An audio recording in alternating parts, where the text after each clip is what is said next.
This is a book talk tutorial about these two books of mine that are kind of the same story. It all started with coming to Canada. And coming to Canada was commissioned by the Canadian Heritage Citizenship or Citizenship and Immigration thing. They have a program called Settlement in the Schools. And they had asked me to write a story about what it feels like to immigrate to Canada. And and what happened was it was like a whole project and everything, and I sat down with all these consultants from different multicultural backgrounds, and I decided to write a story. And because, for equity purposes and everything, I had to make sure that there was a boy and a girl in my story. So I had them coming from Pakistan, because I know Pakistan the best because I came from Pakistan myself. And I thought, when I was talking to the consultants, we were sitting around this big, huge boardroom table, and we were talking about what needs to be in the book. And they were saying about they wanted to talk about the challenges, how difficult it is, make it a realistic portrayal of what to expect, for what immigrants can expect when coming to Canada. And yet when I was sitting there, we Canadians were really kind of self-deprecating. We're kind of like shy about being too patriotic. And I thought, well, no, wait a minute. I've actually been all over this country, all over Canada. And I thought, I want to really showcase Canada because as an immigrant, I want immigrants to come to love this country that they're adopting. Okay, this is their new homeland. I want them to come to love it like I have. And when I was talking about having an aspect of the book where this family travels across Canada, some of the consultants said, "Well, that's not realistic," and yet I thought, "Well, we did that. Wait a minute, we did that." My father, even though we were incredibly poor, we ended up driving all the way across Canada, all the way to Alaska, when I was about 13 years old. And we did this because my father said, "Well, you know what? We got to buy food anyways. It'll really just be the price of the gas." We slept in the van and we were fine. We actually did that. It was an amazing adventure. So I actually have the family at one point in the story. I have them drive across Canada to see the rest of Canada. Now, when I was writing the story, I was kind of struck by the almost not the negative. It wasn't exactly negative, but they really wanted me to focus on the difficulties and the challenges that are involved in being an immigrant. And I thought, well, they're being kind of pessimistic, and me, I wanted to be more optimistic. And then that got me thinking about the two characters in the story, the girl and the boy. And I thought, what if the girl is optimistic and what if the boy is pessimistic? And then that way they can both play off each other in terms of a conflict. Now, there were things I stuck in the book that ended up being taken out in the Coming to Canada version. Educational consultants, they tend to err on the side of caution. So they want anything that could be even slightly controversial, they want to take it out. Like one of the things they took out, which kind of upset me a little bit, was the fact that they took out the part where the little girl, she doesn't like taking baths. And the thing is, what I wanted to show, you see, one of the things that I had to deal with is that there's such a difference in hygiene expectations. Like in North America, water is plentiful. You can always go take a bath anytime you want. In Pakistan, when I went back there to visit, I realized why so many Pakistanis, they come here and they still only take a bath once a week.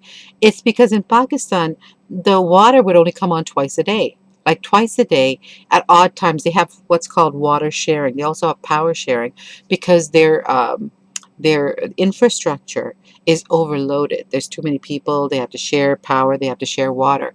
So water would only come on twice a day. And in order to take a bath, you had to take that water and you had to boil it on the stove to warm it up because otherwise you'd get sick. And then you'd go and have your bath and you would dump it out and you would pour it on your stove and take your bath. So people would only take a bath once a week, twice a week because it was really difficult.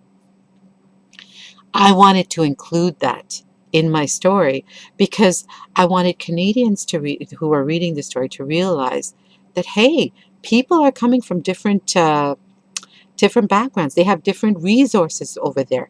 Their ideas of cleanliness are different. And the thing is, like me growing up, when I was growing up, we would take a bath once a week, but we would bathe twice. we would take a bath twice, wash our hair twice, everything twice. But as a result, there were times when I smelled. I had problems. And it was until the kids told me, like the other kids actually came up to me and they told me that you smell. And the thing is, a lot of the time people don't do that. Like it's too sensitive. They don't want to hurt the person and they don't tell them. So I wanted immigrants to know that, hey, when you come here to North America, there are different cleanliness standards. You got to take a bath every day and you need to use deodorant. Okay. So I really wanted to put that in there. And the educational consultants, they felt it was too strong. When Groundwood, which is the publisher that did the book, when we did this version of the story, every contentious issue that they removed from coming to Canada, we put it back in here, which I'm kind of glad about. It's a slightly different story. To me, this one is a bit edgier. It's a bit more authentic. I really liked this story. So basically, there's Hamza and Khadijah. Khadijah's like in grade 3. Hamza's in grade 5, and the two of them are coming to Canada. Hamza is really, really not happy about it. He's going to miss all his friends in Pakistan and everything like that. Khadijah, on the other hand, is really bubbly. I look upon her as like a glass half full kind of kid. Okay, so she's a glass half full, Hamza's a glass half empty. And they come here and they have all these different little adventures in the school and everything like that. And it really is about how they come to love their new homeland. So, I mean, it is set in Canada. It's set in Canada, but honestly, any North American educator, Americans could easily use the story too. And plus they'd learn a little bit about Canada, their neighbor. So it'd be a good resource in that way, too. And I used a bit of symbolism at the beginning. The grandmother, it talks about transplantation. She takes Hamza into like this is the scene where Hamza is objecting because the father has told him that they're moving, and the grandmother takes them aside and she shows them a plant, and it's a little jasmine plant. And she says, when a plant is young, it's easy to transplant it, it's easy to move it. When a plant gets old, you'll kill it if you try to move it. So she's talking about, you guys are young, your parents are going to need you to help them with this transition. And one of the parts of this book that I'm most proud of is when Khadish is learning to read in her school in Canada. um, she sees a dragon in a book. And it's, in fact, the chapter is called A Dragon in a Book. You see, when I first started reading, nobody ever told me that this was going to happen. And a lot of kids don't realize that reading actually gets easier. They think, oh, it's always going to be like sounding out the words and it's always going to be really hard. When I started reading, I remember I was in grade 2. And I went to the library, and the teacher said, "Oh, boys and girls, this is a very special day. Today you're going to get to choose a chapter book, a grown-up chapter book." And I was so excited. I thought, "Oh, I'm growing up. I'm going to have a grown-up book." So I ran to the bookshelves and I chose a book. And I chose it because it was shiny. I just remember it was gold and shiny. It had a shiny cover. And I started sounding out the words just like I'd been shown. And my father, he had taught us to read a little bit at home. And he used to, well, in Pakistan, that's the way they would learn to read. They would use a stick. My father used his hand, and if I made a mistake, I'd get a smack. So reading was like intimidating, and I had learned how to read, sound out the words and everything. So I opened up this chapter book and I started reading, and all I remember, it was about a dragon. It was some fantasy. And I can't remember the title. I just remember that the cover was gold and shiny. So I was reading the book, sounding out the words. The dragon flew over the mountain and he saw a. And all of a sudden, something very strange happened.